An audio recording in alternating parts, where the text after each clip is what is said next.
Greetings ladles and jelly spoons, and welcome to the Retro Roundup here on Kai Mathy's YouTube channel, coming at you live via videotape from the Orbital Broadcast Bunker, Britain's first and only airborne subterranean studio. Airborne? Subterranean?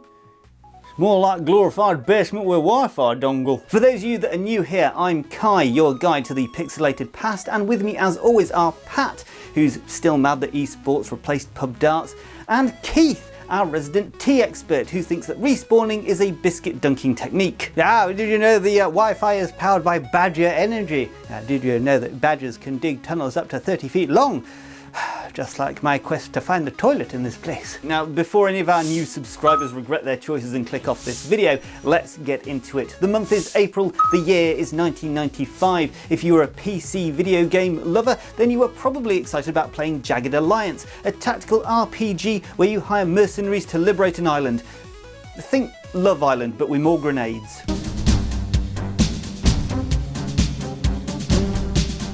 Jagged Alliance is a cult classic tactical role-playing game developed by Mad Labs Software and published by Surtech for MS-DOS. You lead a ragtag team of mercenaries to liberate the fictional tropical island of Metavera from a tyrannical director and his evil aunt. You know, because family drama sells. Think Ocean's 11 meets Rambo, but with more spreadsheets. The game combines turn-based tactical combat, RPG character progression, and budget management, because even mercenaries need to pay their Wi-Fi bill.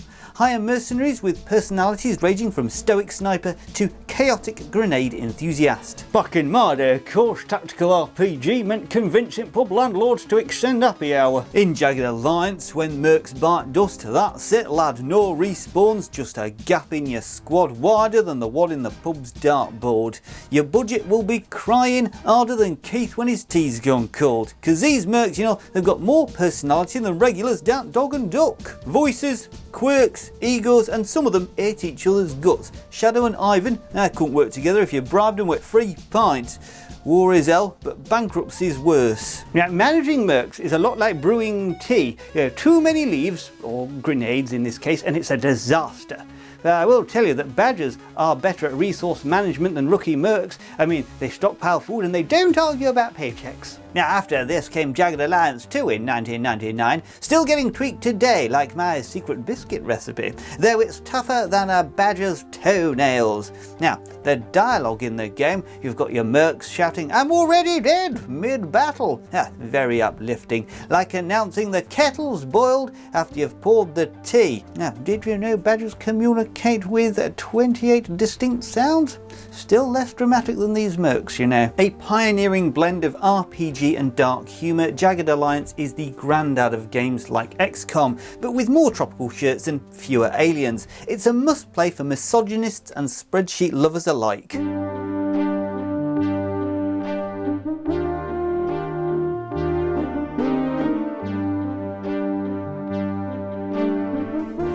Just like Love Island, but 90% less romance. I mean, my squad spent more time fixing guns than shooting them. By level 3, I'd bankrupted myself buying bandages. Bandages? Say, well, reminds me of the great tea spill of 1982. Always use a saucer, folks. Next up, Fatal Fury 3, Road to Final Victory. SNK's fighting game where everyone's got a mullet and a grudge. I'm always here if you need me.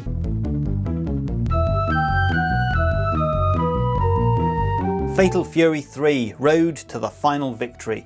SNK's 1995 arcade brawler where everyone's got a grudge, a gimmick, and enough hair gel to fuel a small volcano. Road to Final Victory, more like Road to Final credit card bill. Neo Geo consoles nowadays cost more than my divorce. Fatal Fury 3, Gizzard is back again, lads, this time hunting for some magical scrolls instead of just chucking folk off rooftops.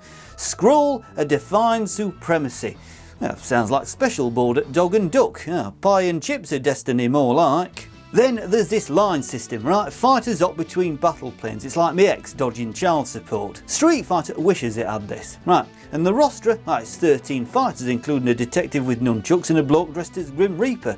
SNK writers must have been playing pub darts with Mad Lib's book. Hit the board, lads. I mean, next character's a tax inspector with flamethrower.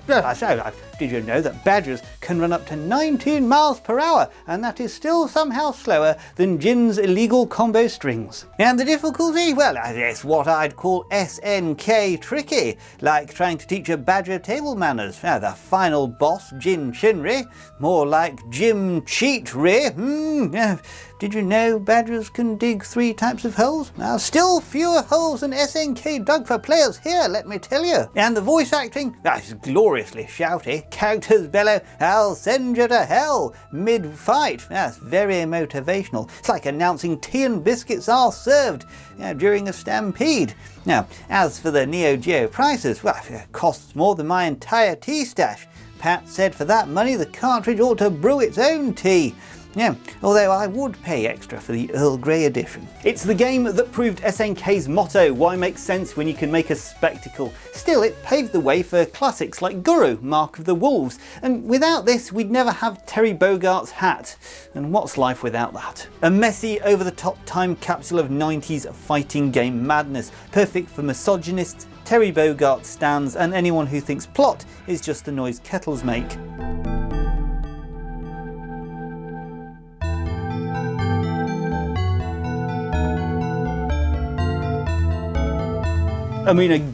More like road to final repair bill. I tell you what now, Neo Geo cabinet costs more than my mortgage. I'm not well off is what I'm saying. Yeah, I think you'll find you've used that joke already.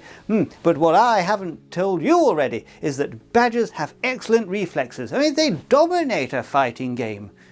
Fatal Fury, anybody? April, the year 2000. Japan feared that the PlayStation 2 could start World War III, and Reuters reported export controls because the graphics were too military. And the Game Boy Color sold over 100 million units. Take that, Sony. Their PlayStation 2's processor brews a lovely Earl Grey at 2.4 gigahertz.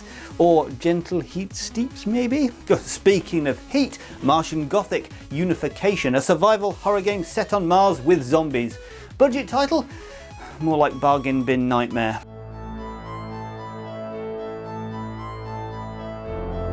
Alright Space Cadets, buckle up for Martian Gothic Unification, a survival horror game from 2000 that's less Haunted Mansion and more Haunted Mars based on a Tesco's meal deal budget. Set in the distant future of 2019, 3 astronauts stumble upon a Mars facility that's been radio silent for 10 months. Spoilers, the crew is not just dead, they're undead and hungrier than Keith when the biscuit barrel's empty.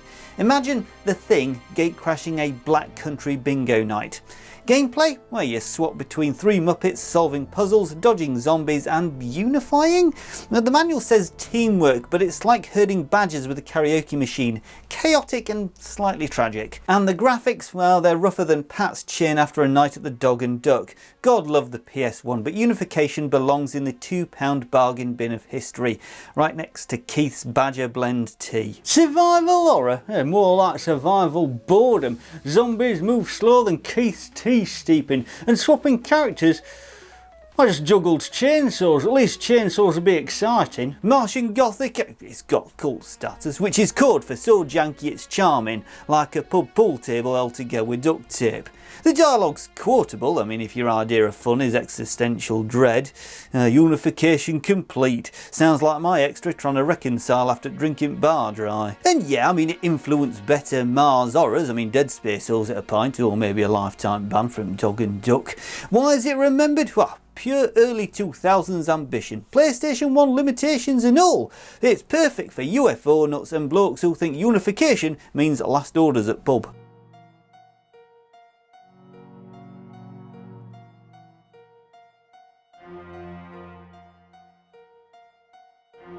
Survival horror?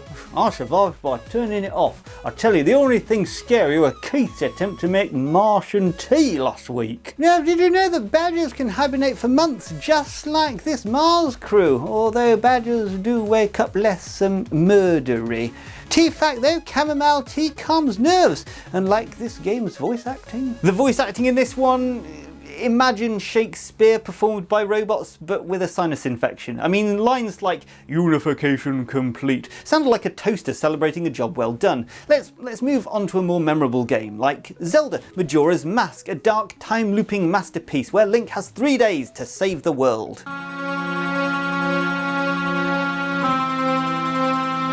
Majora's Mask isn't just a game, it's Nintendo's midlife crisis. Imagine Ocarina of Time if it went full emo, dyed its hair black and started scribbling angsty poetry about the moon smashing into Earth.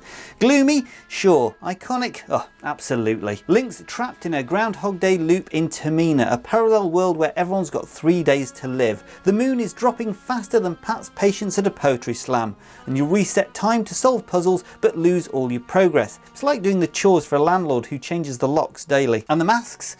Creepy. Transform into Deku's Scrub, Goron or Zora. Basically Link's going through his I'm not like other heroes phase. Swap masks faster than Keith swaps tea blends and pray the moon doesn't crash on you before you finish your cuppa. Now the masks were pure nightmare fuel. I mean, Deku Link's got the vibe of a kid who's been turned into a shrub for cheating on his sats, and the happy mask salesman character, let's just say he's creepier than Pat after a few pints of best. Now Majora's Mask launched as the too weird, now it's art. Proof that angst ages like fine wine. Or Keith's mystery tea. I mean, it's questionable, but you know, someone's drinking it. Speedrunners finished this game in an hour. Yeah, I've spent longer in Dog and Duck's lows, and that was before the plumbing incident. This game loves scaring kids with a moon that's, you know, 90% eyeball. So why do people remember it? Well, it's moody storytelling, existential meltdowns, and proving that even heroes need therapy. Perfect for emo teens, spreadsheet nerds, and anyone who reckons the moon's not just haunted, it's judging you. Now the Nintendo 64 version of Legend of Zelda Majora's Mask appears in the book 1001 Video Games You Must Play Before You Die by Tony Mott, the fantastic editor of Edge magazine. Now, did you also know that Mr. B, he's never played a Zelda game before, so you know what to do, Mr. B.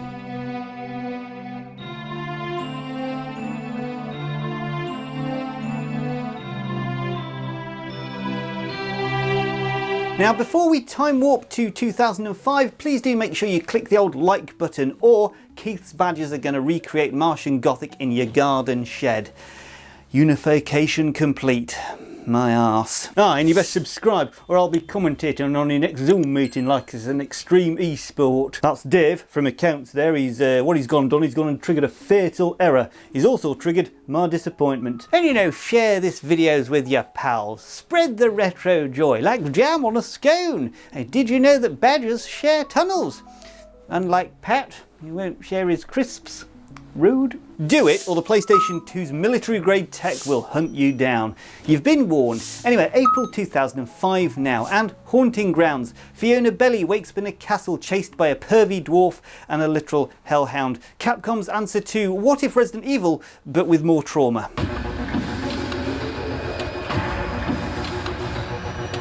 Haunting Grounds is Capcom's PlayStation 2 nightmare fuel, where you play as Fiona Belly, a lass who wakes up in a castle after a car accident and thinks, blimey, did I accidentally book an escape room, Victorian Gothic edition on Groupon? Fiona's trapped in a castle owned by the Belly family, which, fun fact, means war in Latin. Foreshadowing? Nah, just Capcom's idea of a subtle family reunion. She's stalked by a 7-foot menace, a pervy dwarf, and a maid with more mummy issues than a Jeremy Kyle guest. The more scared Fiona gets, the worse she functions. Shaking, blurry vision, fainting. It's like a Tamagotchi for trauma. One jump scare and she's less useful than a chocolate teapot. And Huey? Well, bond with him or you'll suffer. Treat him right and he'll maul your enemies. Treat him wrong and he'll maul you. It's a bit like dating in Birmingham. Ah, you see, Fiona's got a stalker, a dwarf who's creepier than Keith's badger impressions. And that panic system, I've seen less drama at Dog and Duck at 2 AM. But I say, did you know that badgers have a 3-mile territory range? Huey's got nothing on them. Although I'd trust a badger over that maid with the scissors. Remember, chamomile calms nerves. Unlike Fiona's screaming. The vibes in this one are deliciously unhinged. Imagine Resident Evil crossed with a gothic romance novel. And the puzzles? Well, if you don't solve them, you'll get chased by a man who's 40% eyebrows and 60% rage. Haunting Grounds is cult classic, which means it's too niche for normies, but horror fans treat it like Holy Grail.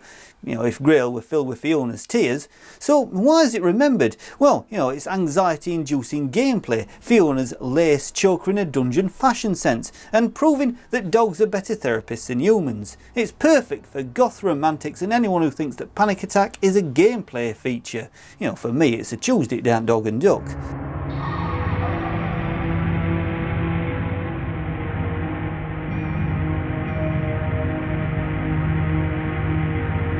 I'm going to stick to Predator, Concrete Jungle. Disgraced alien hunts humans. Sounds like my brother-in-law after Christmas dinner.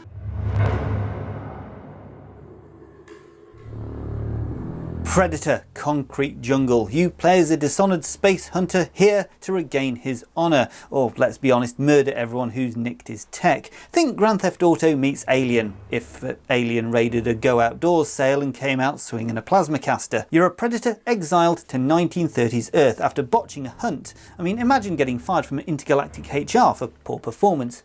Fast forward to 2030 and you're back to clean up your mess by slaughtering mobsters, mutants and cyborgs. It's Peaky Blinders with more plasma cannons and fewer Birmingham accents. Gameplay? Well, you've got stealth, gore and parkour across rooftops like Keith chasing the ice cream van.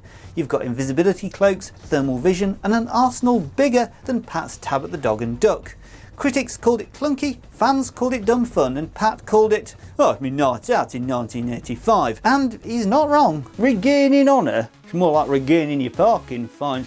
Predator leaps them tall buildings like Keith dodging tech support calls. And as for stealth, I mean, yeah, you're invisible, but you're also 8 feet tall and growing like a neon sign. You're about as subtle as a brass band at a funeral. But say, did you know badgers are nocturnal hunters just like our predator pal though? Although badgers don't use plasma casters. Probably. T-fact though, Earl Grey pairs well with chaos, unlike this game's healing system. Drinking, green goo from the skull. What's that all about? The story's a simple revenge tale where everyone's either a mob boss or a cyborg. The dialogue, well, it's cheesier than Keith's Badger cheddar experiments, and lines like "your one ugly mother" get cut off faster than Pat's patience at a karaoke night. Predator Concrete Jungle has got cult appeal, which means it lets you live out your skull collecting space hunter fantasies. Perfect for edgy teens and dads who still yell "get to chopper" at pub karaoke. It's a glorious mess of 80s cheese, PlayStation 2 ambition and gameplay that's aged like milk, left out in Dog and Duck Beer Garden. It's perfect for schlock fans, stealth but not really enthusiasts, and anyone who thinks honour means murdering 100 mobsters before last orders, which, let's face it, sounds like your standard Wednesday down Dog and Duck. I tell you, tea pairs well with horror. Lapsang Souchong's smoky flavours really masks the fear.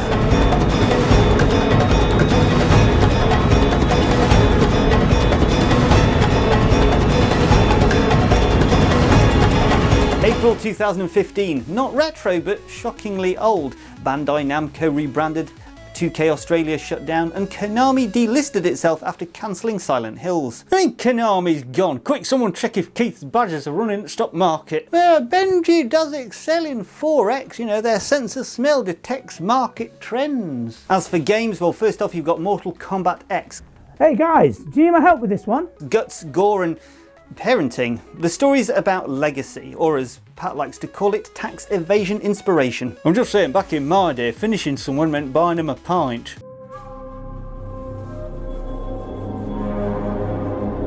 Mortal Kombat X, the gore fest where finish him isn't just a slogan, it's a lifestyle choice. This ain't your dad's Mortal Kombat, unless your dad's Johnny Cage, in which case, hi Cassie. Set 25 years after the reboot, Earthrealm's heroes are now dysfunctional dads and daughters. Shinnok's back to corrupt the realms and everyone's got daddy issues thicker than Pat's pub tab.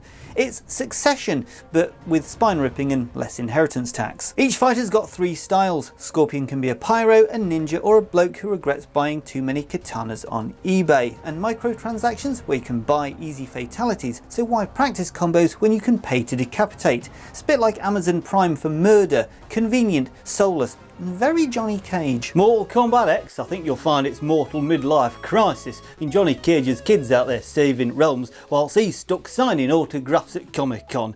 And as for microtransactions, I mean, paying to skip gameplay, it's like paying Keith not to talk about badgers. Now, did you know that badgers have a bite force of 108 psi? That's still gentler than one of Devora's hugs though. Now, here's a tea fact for you. Green tea reduces stress, unlike Kotal Khan's sun god routine. Now the fatalities were brutal, so brutal in fact I think they'd make a sore villain blush. You melt faces, you crush skulls, you even turn folk into trees.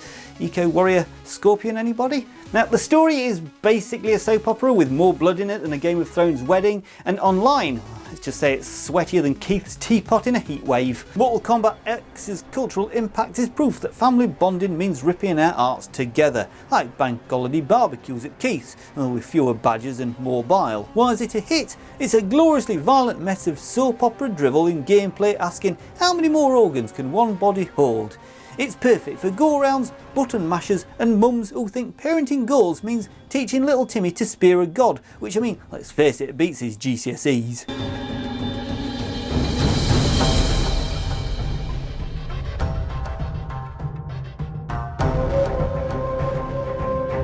Come on, Sub-Zero, kick it, kick it, kick it!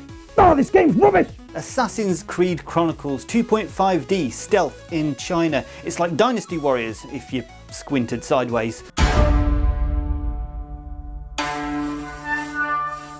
Assassin's Creed Chronicles China, a spin-off where stealth meets scroll and parkour goes panoramic. It's not your grandma's Assassin's Creed unless your grandma's a Ming Dynasty ninja who moonlights at the Birmingham Library. You play as Xiao Jun, the last Chinese assassin back from Europe to kick the 8 tigers, Templar puppeteers, out of power. Think Crouching Tiger, Hidden Dragon if the dragon was Ezio's retirement project and timeshare scheme. The gameplay is 2.5D side-scrolling stealth, sneak, stab and occasionally trip over a lantern. The art style is inspired by Chinese brush paintings. Every frame's a masterpiece until you leap into a haystack and it looks like a Rorschach test. Yeah, side-scrolling snooze fest if you ask me. I mean, stealth in 2.5D, it's like trying to hide from taxman in phone booth. And Xiao Jun's gadgets, a rope dart.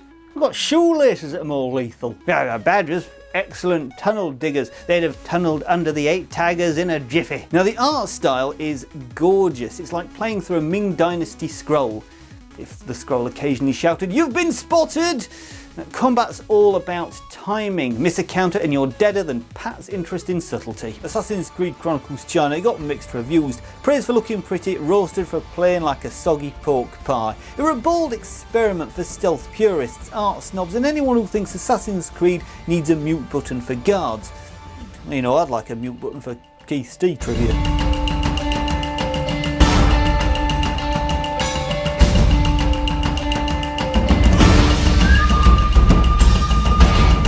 Thank you as always for rewinding time with us. Now please be sure to click the old like button or Keith's badgers will time travel to your garden and reenact Jagged Alliance with your begonias as hostages. Oh, and subscribe or I'll crash your next family barbecue and narrate your dad's extreme sausage flipping like it's the Evo Championship series. You've been warned. Well, you know, share this video with your pals. Like I said, spread the retro joy like clotted cream on a scone. You know, just like badgers share tunnels. And like Pat, who's still not sharing his crisps. Stay retro, stay chaotic, and for the love of polygons, keep those thumbs limber. Before we go, I'll leave you with this. If cats and dogs didn't have fur, would you still pet them? Cheerio, see you soon.